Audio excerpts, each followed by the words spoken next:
So this is less of a tutorial and more of a beginner's trial. I decided I wanted to make paper, so first up I got paper from my work. We are living in 2021 but still use tons of paper, so it's an easy source for me, but pretty much any paper product will work, I think. We just rip it up and then proceed to soak it while I did everything else that I needed to get ready for.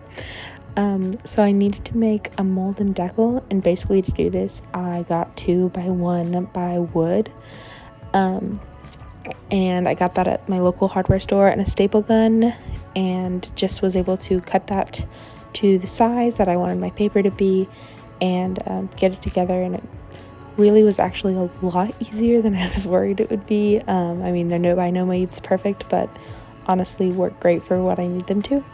And then the other thing I needed to do was use mesh to actually create the screen that the pulp will come through. And so both of those things were actually a lot easier than I thought, and also really pretty cost effective. The hardware store was really helpful in helping me find everything that I needed, and then making it was just way easier than I was worried about, so that was really nice. Obviously this is not going to be professional grade, but I'm here for a hobby, and that works for me.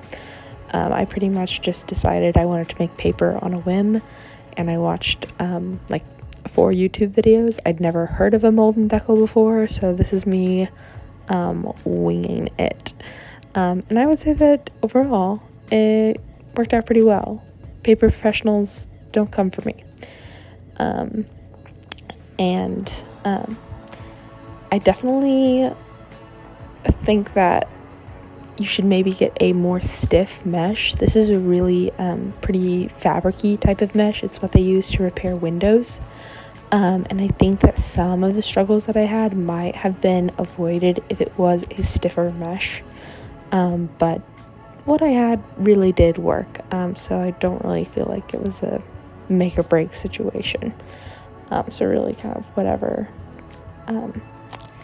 you have on hand. And I then rinsed my paper pieces to make the pulp.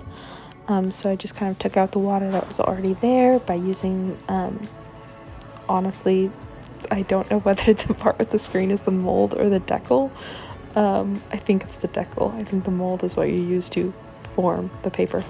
And then obviously I blended it in my new thrift store blender because I didn't want to mess up my roommate eyes, and got it to a consistency that seemed right. I really obviously don't know much at all about this, but I just kind of went for it. As you can see, it's like pretty easy to like form up and grab, which was kind of nice and kind of unexpected. I also washed with dish soap and bleached my pulp because I wanted to make sure that the paper was fairly white. I think that's completely optional, and as you'll see later in this video, I did not do a very good job of rinsing out some of the soap. It was still really sudsy later on, which I have no idea what that means for the quality of the paper, but it made it kind of harder to dry. So I mean, maybe skip that step.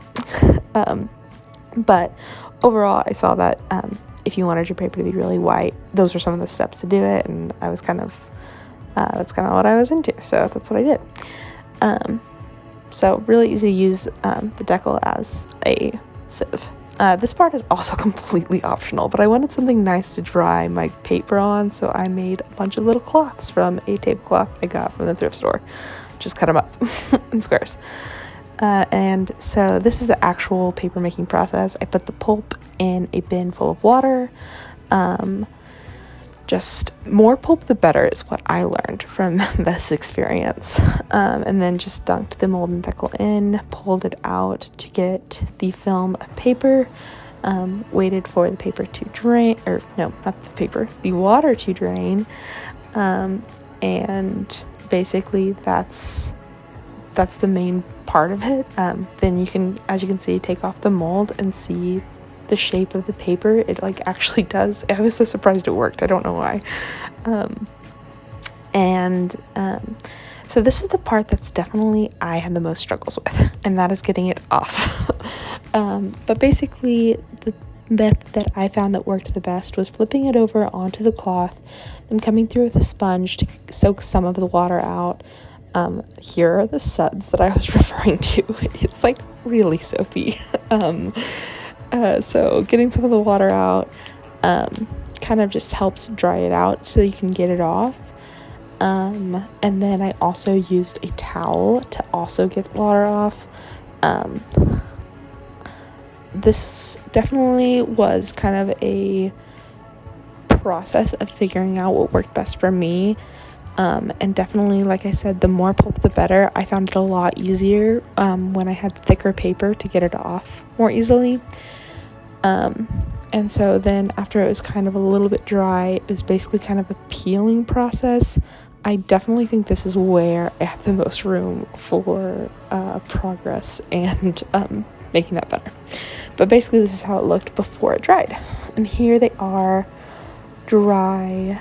As you can see, because I did the whole paper making process outside, you can see a bits of like nature dropped in. But I kind of like that look of speckly look. And here they are, just kind of after they dried. I am kind of in love with the texture that came from the cloth that I dried them on. And also there's a texture from the mesh itself. Here's one of the ones that's like paper towel thin. It's so thin. But overall, I really like them. I am really excited to kind of continue getting better and kind of like taking these things that I learned and making better quality paper. Like I said, I did this on a whim, and overall I think that it turned out really well, and it was honestly just kind of like a fun and enjoyable task for me to make something. I just kind of love the feeling and the process of making and of creating. Thanks so much for watching. Good luck in all your paper endeavors.